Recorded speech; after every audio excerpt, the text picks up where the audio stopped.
Today we are going to perform the raw material test of cobalt chloride by the method of titration. So first of all, in flask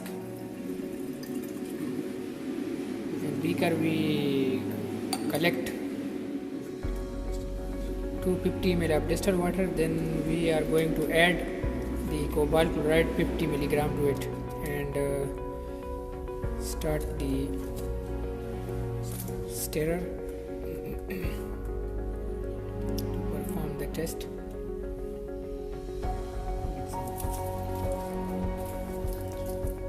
The process of mixing has been started. Now we are going to add 2 molar glacial acetic acid to the solution. This was 2 molar acetic acid, 10 ml. 2 molar acetic acid, 10 ml.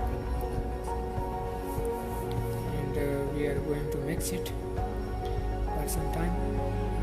Then we are going to add about 200 milligram of xanol orange. This is a 200 milligram of xanol orange. So on sufficient mixing, it will produce a violet pink color. Then we are going to add 2 gram of hexamine. 2 gram of hexamine.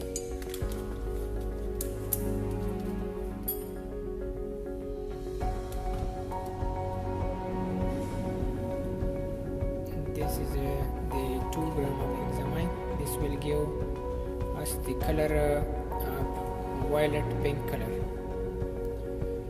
So continuously stirring, and now we are going to add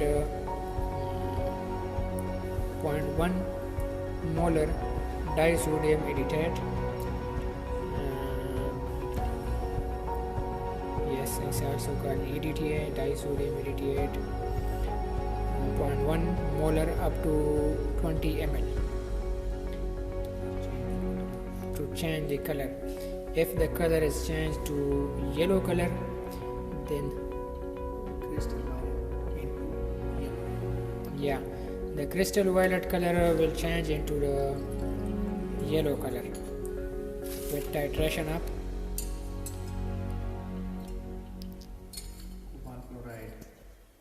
cobalt chloride. This is a 0.1 molar solution of EDTA. We are going to add it slowly and gradually, and this will change its color to yellow color.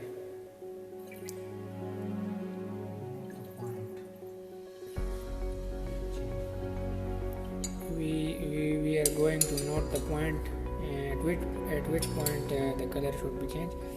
I think it's almost 19 ml, 0.1 molar EDTA solution. We used 10 ml in the first edition, and now the remaining 10 ml we are going to add it, but it will change its color when the solution added up to 19 ml to the main solution. So it's going to change the color. Yeah, almost done. It's going to convert it to yellow color. This is the test for cobalt chloride. And the method is titration. Hope you like the procedure. And now the final calculation also we are going to done in front of you. And also we are going to add the other videos like how to prepare 2 molar acetic acid solution, how to prepare 0.1 molar EDTA solution, how to prepare 1 normal solution, how to prepare molar solution. We are going to add these videos also. This is a titration method, and now we are going to show the calculation.